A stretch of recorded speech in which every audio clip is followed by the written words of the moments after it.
Welcome to Mother's Revenge, where heartfelt stories touch your soul and may even bring you to tears.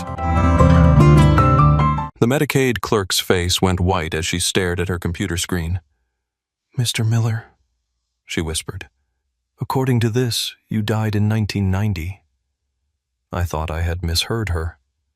My name is Ethan James Miller, and I was very much alive sitting in that cramped government office with my calloused hands clutching expired insurance documents. The fluorescent lights buzzed overhead, casting harsh shadows on the peeling walls. Around me, other people waited their turn, unaware that my entire world was about to shatter. "That is impossible," I said, leaning forward in the plastic chair that creaked under my weight. "I have been using this Social Security number since I got my first job at 18. The clerk, a middle-aged woman with kind eyes behind thick glasses, typed something else. Her expression shifted from confusion to something that looked like fear.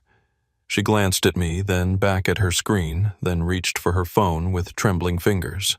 I was 32 years old recently, laid off from the lumber mill down to my last $52, and apparently I did not exist.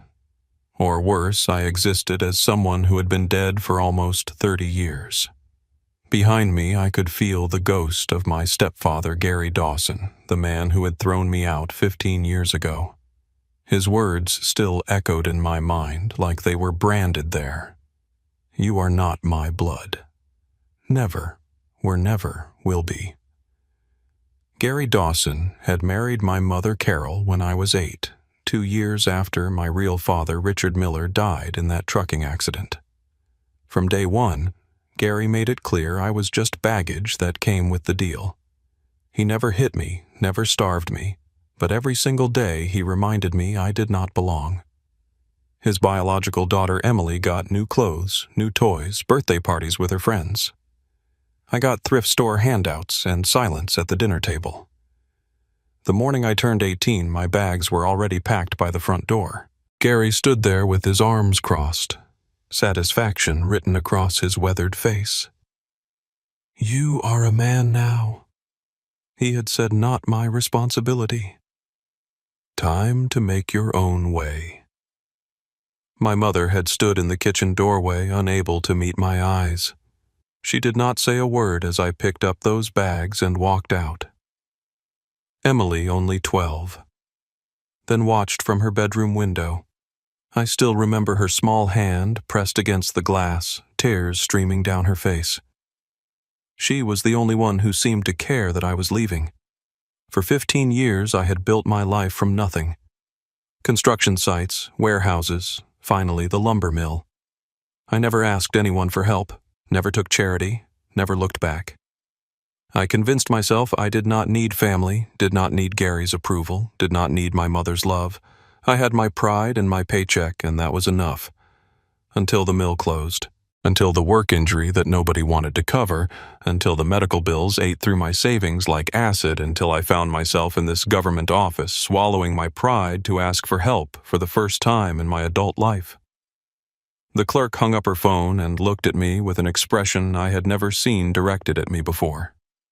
It was the way people look at accident victims or crime scenes, that mixture of horror and pity, and the relief that it was not happening to them. "Mr. Miller," she said carefully, like she was afraid I might bolt for the door. "I need to ask you to remain seated. My supervisor is coming." "What is going on?" I demanded, my voice rising enough that other people in the waiting room started to stare. A security guard near the exit shifted his stance hand, moving closer to his radio. "Is there something wrong with my paperwork?" She shook her head slowly. "Sir, the Social Security number you have been using was flagged by Interpol in the mid-90s. It belongs to a child who was reported deceased in a trucking accident in 1990, along with his father." The fluorescent lights seemed to grow brighter, harsher. The room tilted slightly. Or maybe that was just me. "My father died in a trucking accident," I said, the words coming out mechanical, automatic. "In 1997, I was 6 years old. I remember the funeral." "The child who died was 3 years old," she said softly. "In 1990, A tall man in a navy suit appeared beside her desk. He looked at the computer screen, then at my face. He studied me like I was a puzzle he was trying to solve. His professional composure cracked for just a moment, and in that crack, I saw something that terrified me more than Gary's coldness ever had. Recognition. "Dear God," he whispered. Then he straightened, turned to the clerk. "Lock down his file immediately. Do not call anyone else. I need to make a very specific phone call first." He looked back at me, and when he spoke, his voice carried the weight of something massive, something that had been waiting 32 years to be said. "Mr. Miller, or whoever you really are, you need to prepare yourself. Everything you think you know about your life is about to change." I sat in that plastic chair, my $52 in my wallet, my calloused hands shaking, and realized that being thrown out at 18 for not being Gary's blood was nothing compared to discovering I might not be anyone's blood at all. At least not who I thought I was. The man who called himself Ethan James Miller was about to learn his entire existence was built on someone else's grave. I was not supposed to end up here. 32 years old, unemployed, sitting in a Medicaid office with my last $52 folded in my wallet like a shameful secret. The waiting room smelled of industrial disinfectant and desperation filled with people who, like me, had run out of options. But unlike them, I had spent my whole life believing I was too proud to ask for help. My hands told my story better than words ever could. Scars from construction work, calluses from the warehouse, fresh cuts from the lumber mill that had laid me off 6 weeks ago. These hands had built my independence day by day, paycheck by paycheck, ever since Gary Dawson showed me the door on my 18th birthday. My mother Carol had married Gary when I was 8 years old. Before that, it had just been the two of us struggling to make it after my father, Richard Miller, died. I still remember the day she told me about the trucking accident, how his 18-wheeler had jackknifed on a rain-slick Charleston highway in September 1997. I was 6 old enough to understand death, but too young to grasp how completely it would reshape my world. "We are going to be okay, baby," Carol had whispered at the funeral, holding me so tight I could barely breathe. "Mommy is going to take care of everything." 2 years later, she introduced me to Gary. He was a supervisor at the power company, made decent money, had a 4-bedroom house with a pool. To my mother, he must have looked like salvation. To me, he looked like a man counting the cost of taking on another man's son. Gary had a daughter from his first marriage. Emily was 2 years younger than me, pretty and petite like a porcelain doll. From the moment we moved into Gary's house, the lines were drawn. Emily got dance lessons, new clothes from the mall birthday parties at the skating rink with her whole class invited. I got hand-me-downs from the church donation box and quiet birthdays with a grocery store cake. "Money does not grow on trees," Gary would say when I asked why Emily got things I did not. Got to prioritize family. The message was clear. I was not family. I was an obligation that came with my mother. My grandmother, Margaret Miller, my father's mother, tried to stay in my life. She would call every Sunday, send birthday cards with $20 bills tucked inside, invite me to spend summers at her house in Sarasota, but Gary always found reasons why I could not go. "Boy needs to work, build character," he would tell my mother. "Cannot be running off to grandma's every time life gets tough." So instead of summers with Margaret, I spent them mowing lawns in the neighborhood, saving every dollar I could. Gary never took my money. I will give him that. But he made sure I knew that everything I ate every night I slept under his roof was charity. "Your daddy should have had better life insurance," he would say after a few beers.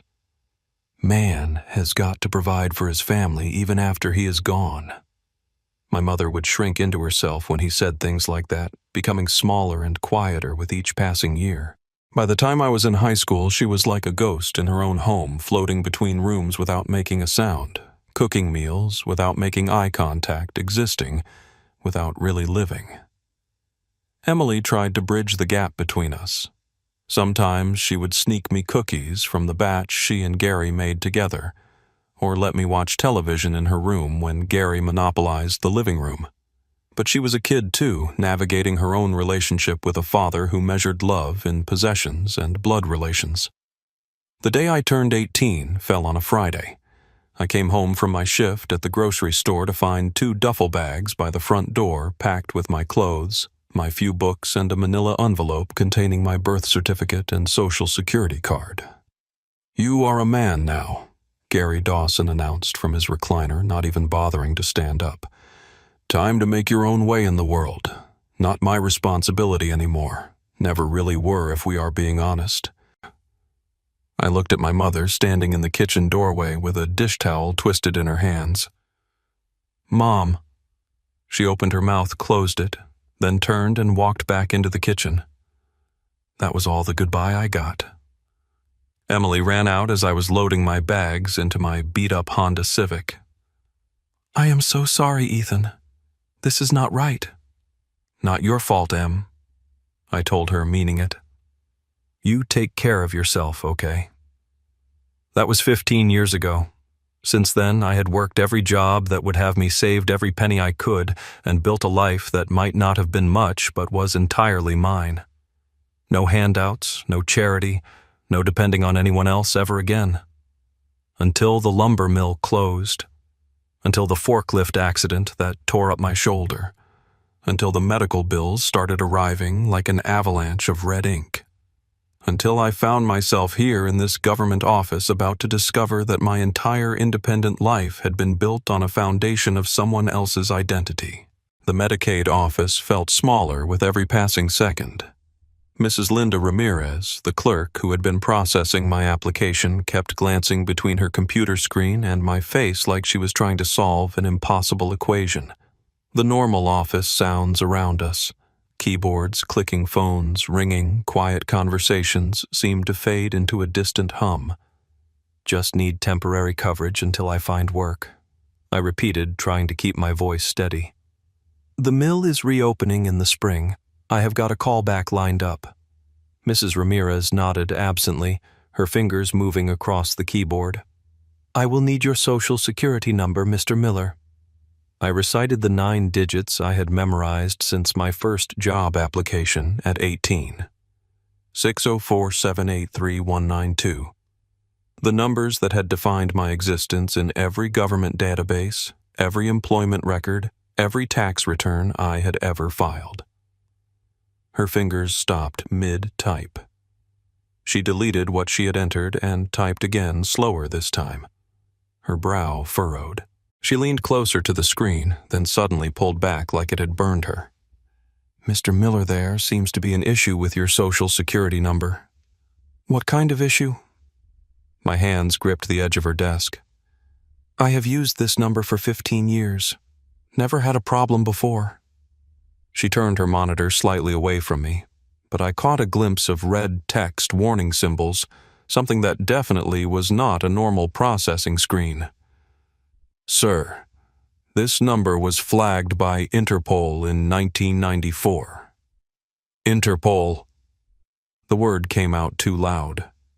Several people in the waiting room turned to stare. "That is the international police, right? Why would they care about my social security number?" Mrs. Linda Ramirez picked up her desk phone, pressing numbers with shaking fingers. "It belongs to a child who was reported deceased in 1990. A child named Ethan James Miller, who died in a trucking accident in 1990, along with his father." The floor seemed to tilt beneath my chair. "That is impossible. My father died in a trucking accident, yes, but that was 1997. September 1997. I was 6 years old. I remember the funeral. I remember my mother crying. I remember the casket. Sir, please remain seated." Her voice had taken on an official tone, the kind people use when situations spiral beyond normal protocol. "Mr. Marcus Cole, can you come to Station 3 immediately?" "Yes, it is urgent. It is about the flagged SSN." The security guard near the exit shifted his position, hand resting on his radio. Other applicants were openly staring now, some pulling out their phones. I could feel sweat beading on my forehead, running down my back, despite the aggressive air conditioning. "Look, if there is a problem with my paperwork, I can come back." I started to stand, but Mrs. Ramirez held up her hand. "Sir, I need you to stay exactly where you are. This is a serious matter." A minute later, Marcus Cole arrived. He was tall, late 50s, with the kind of authoritative presence that came from decades of dealing with government bureaucracy. His gray suit was impeccable, his face professionally neutral until he looked at the screen. Then his composure cracked. He stared at the monitor, then at me, then back at the monitor. He pulled reading glasses from his pocket, leaned in closer. His face went through a series of expressions: confusion, recognition, then something that looked like awe. "Dear God," he whispered, then louder, more controlled, addressing Mrs. Ramirez. "Lock down his file immediately. Do not call anyone else. I need to make a very specific phone call first. Mr. Cole, what is happening?" I stood despite their protests. "I have not done anything wrong. I am just trying to get medical coverage." He studied my face with an intensity that made me uncomfortable. "Mr. Miller, is that the name you have always used?" "Since birth, Ethan James Miller. My mother is Carol Miller, maiden name Porter. My father was Richard Miller. And your father died when, September 15th, 1997, Charleston Highway, his truck jackknifed in a storm." Cole wrote something down, his movements precise and careful. "How old were you?" 6, almost 7. "Do you have any memories from before that age?" The question threw me. "Of course. Birthday parties, Christmas mornings, playing in our apartment complex playground." Why specific memories, details? I thought hard. The memories were there, but fuzzy, like looking through frosted glass. I remember a yellow kitchen, my mother singing while she cooked, my father's laugh. "Mr. Miller," Cole said slowly, choosing each word with care.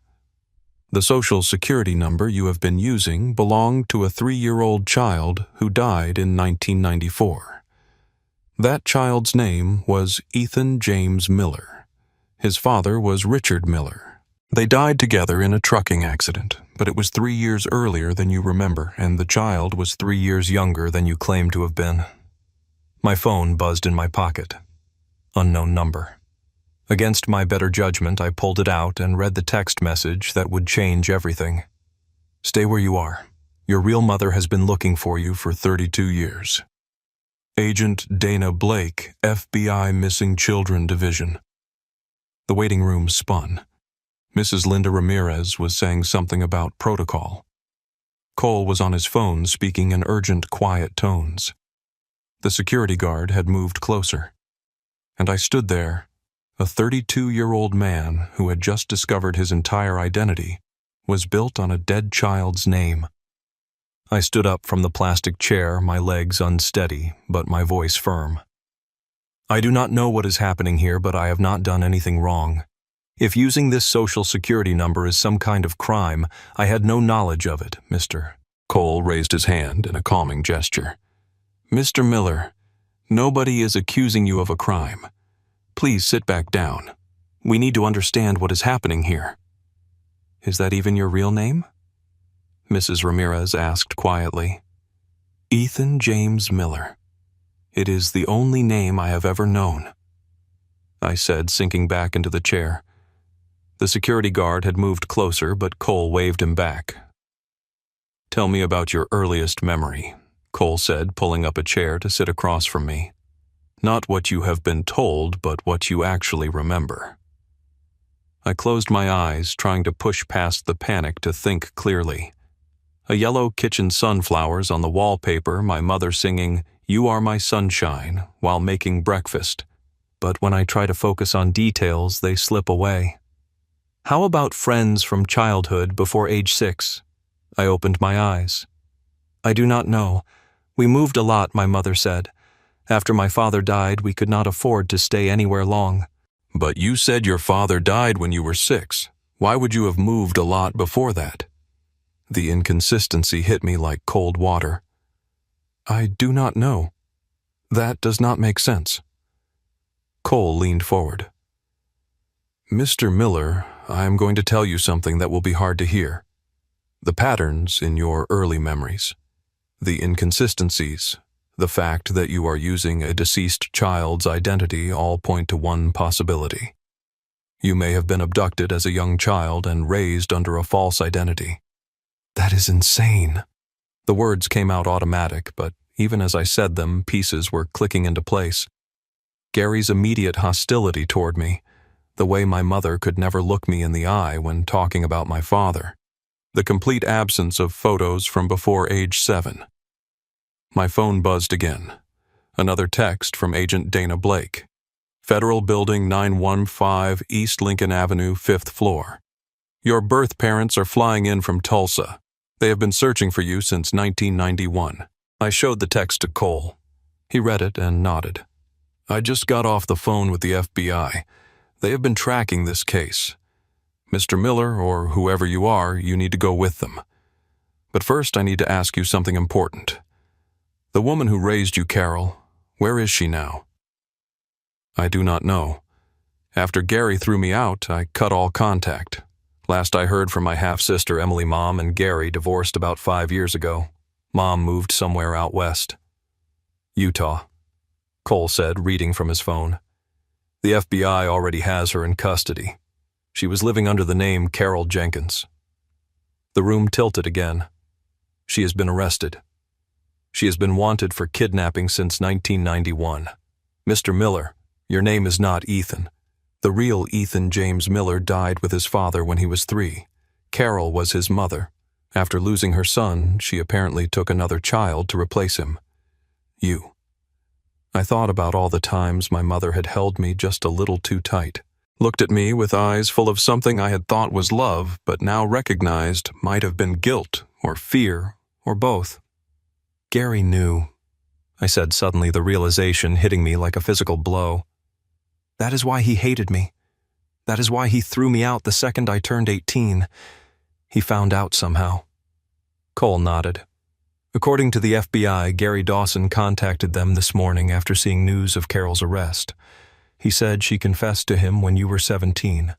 She begged him to wait until you were legally an adult before doing anything. He agreed on the condition that you leave and never come back. So instead of telling me the truth, he just threw me away. Anger rose in my chest, hot and familiar. Let me spend 15 years believing I was worthless, unwanted, not his blood, when the real issue was that I was stolen from someone else's blood. The FBI agents can explain everything, Cole said, standing. They have DNA evidence, photographs, a complete case file.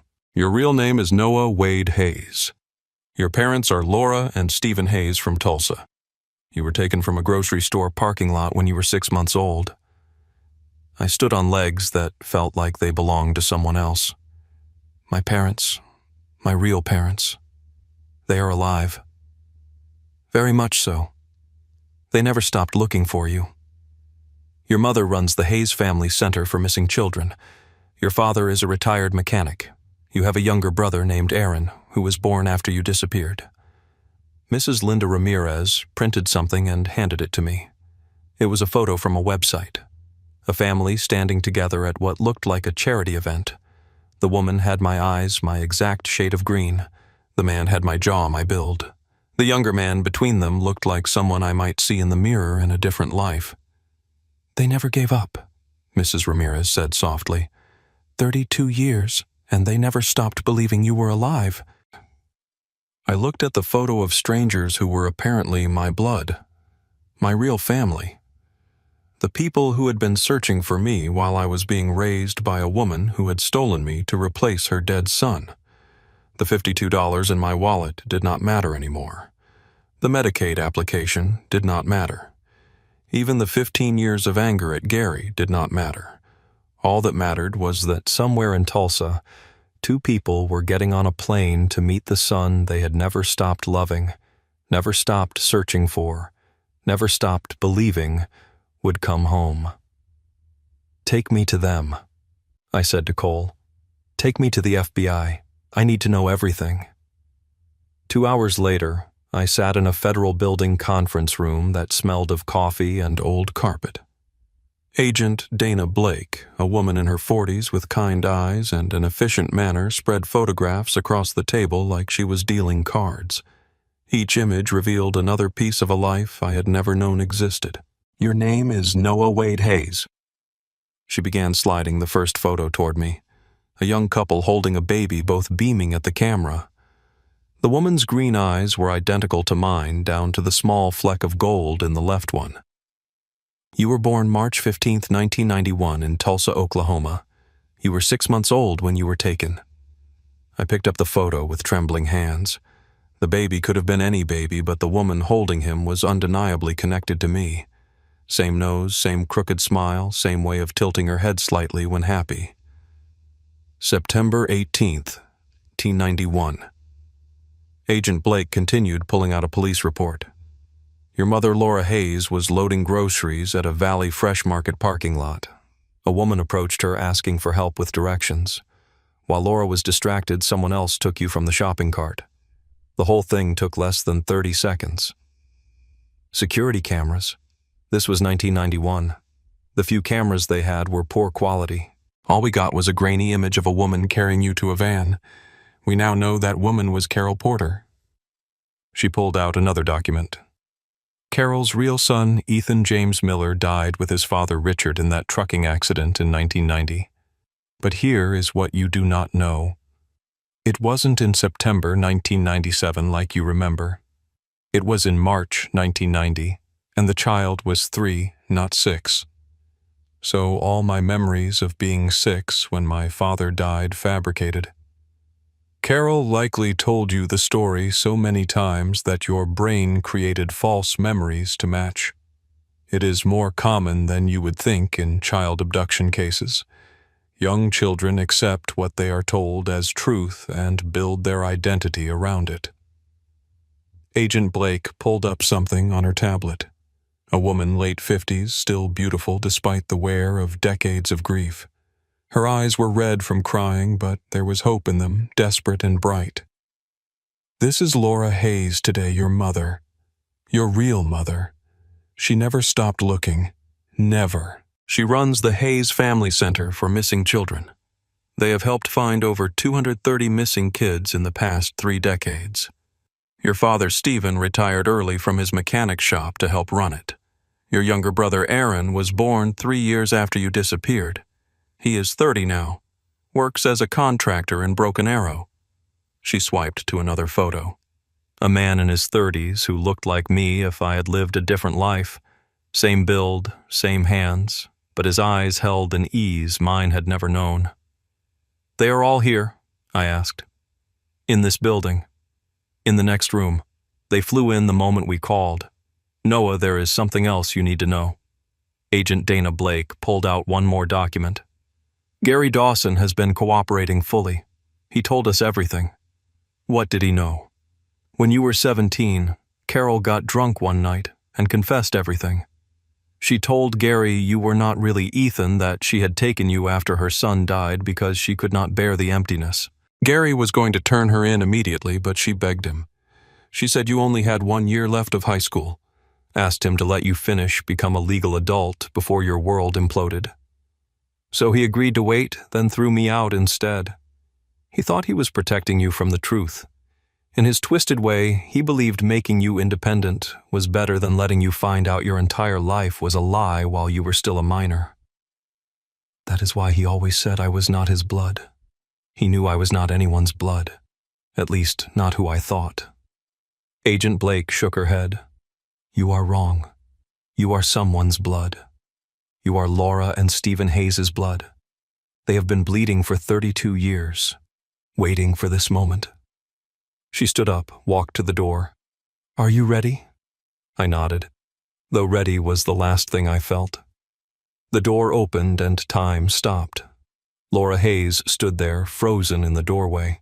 She was smaller than I had expected, maybe 5'4", but her presence filled the room. Her hand covered her mouth and tears streamed down her face. Behind her, Stephen Hayes, tall and solid, gripped the door frame like he might collapse without it. "My boy," Laura whispered the words barely audible. "My baby boy." She took a step forward, then another, moving like she was afraid I might disappear if she moved too fast. When she reached me, her hand came up slowly, touching my face, like she was making sure I was real. "You have your grandfather's chin," she said, laughing through her tears. "I always wondered if you would grow up to look like him." Stephen moved forward, then his movements careful and measured. "Noah," he said, his voice rough with emotion. "We never gave up, not for a single day." "I do not remember you," I said, hating how it sounded but needing to be honest. "I am sorry, but I do not remember any of you." "You were 6 months old?" Laura set her hand still on my face. "We do not expect you to remember. We just wanted you to come home." Then she pulled me into a hug, and something inside me that had been frozen for 32 years began to thaw. Stephen's arms came around both of us, and I was surrounded by something I had not felt since before Gary threw me out. Maybe ever. It was not just love. It was belonging. Real blood, deep belonging. Behind them, Aaron appeared in the doorway, hanging back, but watching with eyes that mirrored mine. My brother. My actual brother. "We have so much to tell you," Laura whispered against my shoulder. "So much time to make up for. But first, welcome home, Noah. Welcome home." 3 months later, I stood in what had been my nursery in Tulsa. Laura, my real mother, had kept it exactly as it was the day I disappeared. The crib still held the teddy bear she had bought for my first Christmas. The walls still displayed the alphabet border she had painted herself while pregnant. In the closet hung tiny clothes that had waited 32 years for a baby who never came home. "I could not change it," Laura said from the doorway. "Stephen wanted to after 10 years, but I knew you would come back. A mother knows." The Hayes house was nothing like Gary's cold, divided home. Family photos covered every surface, including dozens of age progression photos of what I might look like at 5, 10, 15, 20. They had celebrated my birthday every year with a cake and an empty chair. Aaron told me he had grown up talking to his missing brother, sharing his secrets with my photo, promising to teach me to ride a bike when I came home. The truth about Carol had been harder to process. She had been sentenced to 15 years for kidnapping. During her confession, she broke down completely, describing how she had lost her mind after her son's death. She had been at that same grocery store, saw me alone in the cart for just a moment, and made a decision that destroyed multiple lives. She had used her dead son's identity for me, moved constantly for the first few years to avoid detection, and eventually believed her own lie so completely that she almost forgot I was not really Ethan. Gary had gotten probation for not reporting the crime when he learned about it. Emily reached out after seeing the news coverage. "I always wondered why Dad hated you so much," she said when we met for coffee. "Now I understand. He was scared of the truth coming out, scared of Mom going to prison, scared of losing everything. He chose the coward's way out. We are building something like a sibling relationship now, though it is complicated by the knowledge that her mother stole me from mine. The Hayes family did not just give me a family, they gave me a purpose. The Hayes Family Center for Missing Children that Laura started had been her way of channeling grief into action. Now I work there too, using my story to give hope to other families. We have found 15 missing children in the past year. Each reunion heals something in Laura and in me too. Aaron and I work construction together now. He owns a contracting company and immediately brought me on as a partner. 30 years is a long time to be an only child, he said on my first day. I've got a lot of brother stuff saved up. He was not kidding. Weekend fishing trips teaching me to restore cars with Stephen family dinners where no one counts whose blood and who is not because we all are. My grandmother, Margaret Miller, who thought she was my biological grandmother all those years, still calls me her grandson. When she learned the truth, she drove straight to Tulsa. I do not care what DNA says, she told the Hayes family. I loved this boy for 27 years. That makes him mine, too. The Hayes family welcomed her into the family without hesitation. Now I have more grandmothers than I know what to do with. The $52 I had in my wallet that day at the Medicaid office sits framed on my desk at the foundation. It reminds me that rock bottom can sometimes be a launching pad. The lumber mill injury that forced me to seek help, the settlement money went straight into the foundation. We used it to upgrade our age progression software and hire a full-time investigator. But the biggest revelation came from studying my case file. The grocery store where I was taken had been investigated 3 times.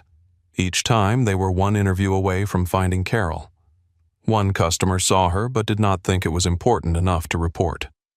One security guard noticed the van but did not write down the license plate. One person could have changed everything but did not.